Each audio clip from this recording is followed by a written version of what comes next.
Presidenti Amerikan Donald Trump, duke folur me gazetarët në bordin e Air Force One të dielën në mbrëmje, ka deklaruar se SHBA-t janë në krye të Venezuelës pas arrestimit të presidentit Nicolas Maduro.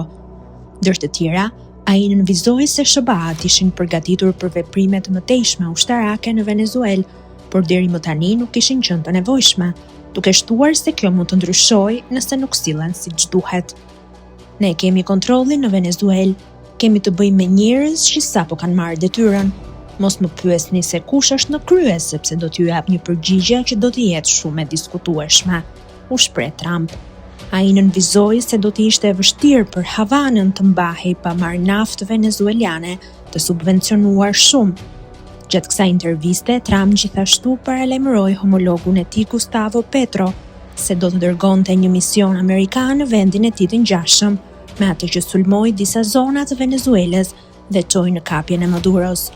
Kolumbia qeveriset nga një njerëz i sëmur dhe ai nuk do të jetë për shumë gjatë, tha Trump.